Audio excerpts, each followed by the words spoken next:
For drafting the pattern, once again, let's welcome my best friend, Miss Mannequin! Yay! And we also need to prepare 2 bra pads which are your size. The shape of it doesn't matter, any shape will do. Then I pin the bra pad on the mannequin and start tracing the shape that I want with some tape. I made my corset with that curved edge on the bottom. I don't know how to call it exactly. Does the design have a name? Then I start designing how I want my boning to be. Each straight line means there will be a boning casing. You can be creative at this point, and you don't have to place yours exactly like mine. The sewing process will be the same, so have fun with it.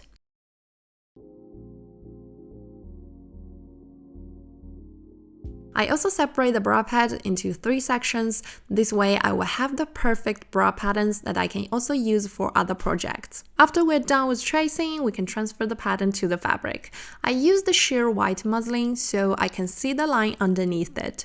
I just pin it on the mannequin and trim the excess fabric. Then trace the line. Easy peasy. Then just repeat the steps until you cover all the patterns, including bra pad. Then let's move to the table. I place all patterns on paper and I try to place them in the same order as on the mannequin, because many of them could look very similar and I don't want to get confused. Then I just trace each one of them with pen. By the way, I add 5 cm on center back because I want to shirk this panel to give the top more elasticity, to make it more comfortable to wear. After that, I add a 1.5 cm seam allowance along the edge. Remember, it has to be wider than the boning you're using, because later we're going to create the boning casing with it. Finally, we can cut the fabric. I cut all the patterns with the fashion fabric, and for lining, I cut only the body panels. Now, after I have all the panels cut, the first thing I would do is to overlock all the sides. That's because later I'm going to use the seam allowance for making the casing for the boning. So I need to reinforce the fabric edge. If you don't have the overlocker, then you can totally do the zigzag stitch with your sewing machine, or you can also iron on the stay tape. Anything that makes your fabric edge stay more firm and stable will do the work. After that, let's start sewing. I try to lay all the front panels on the table the way they should be. Once I'm sure about that, I start pinning them right sides together. Then I pin only the side back panels with the front. Then stitch them all together. It's time to shirk. Don't be panicked, it's actually quite easy. First, let's prepare elastic thread like so, then just wrap it around the bobbin, like how the normal thread would be. Try not to pull it too tight, but also not too loose. Then put the bobbin into the machine just like how you normally do, then start stitching parallel the straight lines.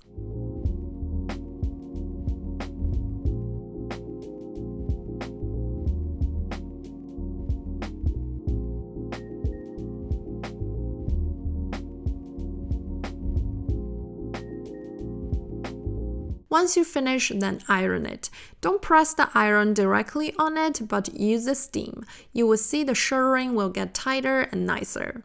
Then I tie a knot on each loose end to secure it. I repeat the step, I don't know, maybe 500 times. It's definitely a work that requires lots of patience. Does anyone know easier solutions for this? I appreciate a lot. Then I just sew the center back piece on the top, and we can iron all the seams open. Here I top stitch along the seam to create a casing for the boning. This is why we need a wider seam allowance underneath. I created 1 casing beside each seam. For the center front, I did 2. Eventually you should have something looks like this. Then I sew the lining in the same way but without shirring. Then put 2 pieces right sides together and do the straight stitch along the top edge. For the back, just pull the fabric while sewing. After that, I just iron everything nice and crisp. Now we can insert the boning. I already burned each end of the boning a little bit so it will not poke through the fabric. For this top, I tried to attach the zipper twice. On the first try, I sewed only the outer layer with the zipper. Oh, by the way, remember to switch to the zipper foot to do it. Trust me, it makes everything so much more easier. Then I flipped the top wrong side out, then sewed the bottom edge closed. At the end, I turned the top the way it should be, then adjusted all the corners and give it a good iron. Then I just hand stitched the lining with the zipper. But there was that tiny problem. Because my fabric was just way too soft after I attached the zipper to it, it became kind of bumpy and wiggly, and there's no way that I can make my top lay flat, so I had to take away the zipper. Therefore, I did my second try, but this time it was a bit easier because my top was already fully sewed with the lining, so I just sewed the zipper directly with the 2 layers on center back. Then I covered the raw edge with the bias tape, and for each end I just folded inward, then hand stitched. You can choose from these 2 ways according to the fabric conditions or what you think that works the best for you. So now let's work on the bra. Because my fabric is just way too soft, it creates bubbles when I use it to cover the bra pad. So I iron on a layer of adhesive interfacing. If your fabric is thick enough, then you can skip the step. Then I put 2 bottom panels right sides together. As you can see, these panels can be quite similar. Be careful not to sew the wrong sides. You can mark the reference points when you trace the pattern, so you don't get confused. After stitching, I iron the seam open and pin it with the upper panel right sides together and sew.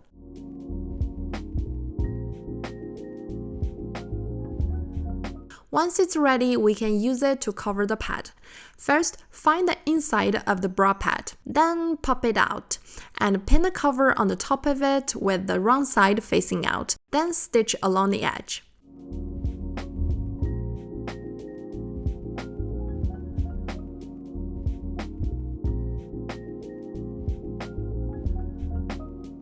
I flip the cover first, then push the bra back and adjust the wiggly situation happening there. Make sure everything is nice and flat, then pin it down. Then I hand stitch all around the edge to secure it.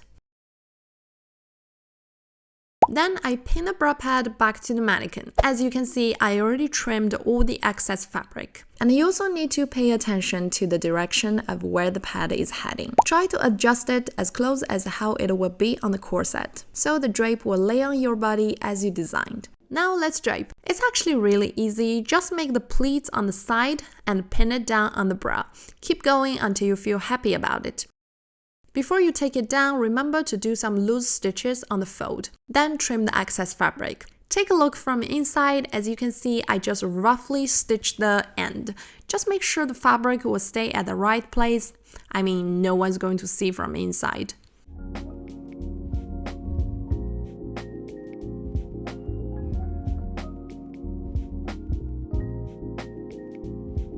So now I'm going to cover the raw edge with bias tape. Nothing complicated, just put the edge into the fold, then top stitch.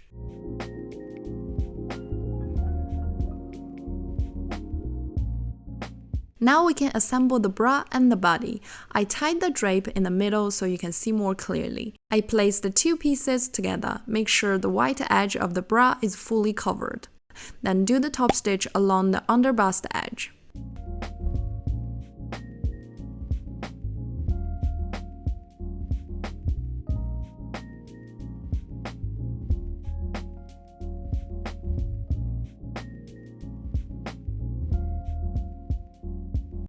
At this point, the corset itself is already done, but I want to do something extra. I'm going to add the sleeves. Well, it's not really the sleeves, it's more like 2 giant scrunchies, but I kind of want to extend my upper chest area so there will be a more significant contrast with my waist, to make my waist looks more snatched. Do I make any sense to you? Well, of course, if you want to stop here, you totally can, and it will still be a very, very nice corset. But if you're into this scrunchies idea, then let's just keep going. For making the sleeves, I cut 2 big rectangles. Well, about how big they should be totally depend on how much fabric has left. Then I fold it in half and sew.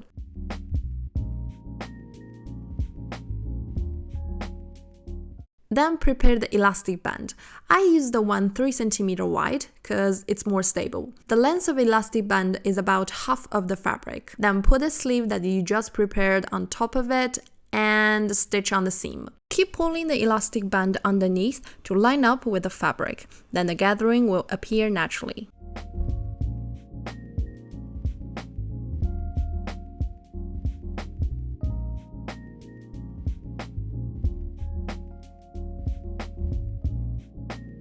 Then turn the sleeve right side out and close the end.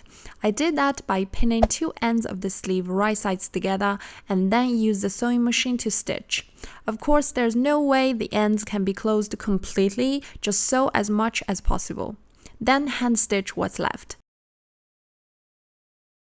Eventually, I attached the sleeve on the side by stitching 2 parallel lines like so, and the corset is done. Are you ready for the final look?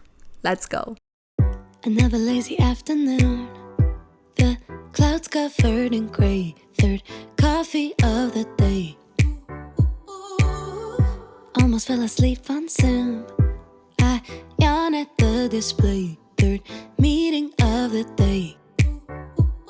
But I can hear raindrops tap dancing on the roof, it's like they're calling. Well, I hope you enjoyed the video, and if you want to see more, don't forget to subscribe to my channel. So, see you next time. Ciao!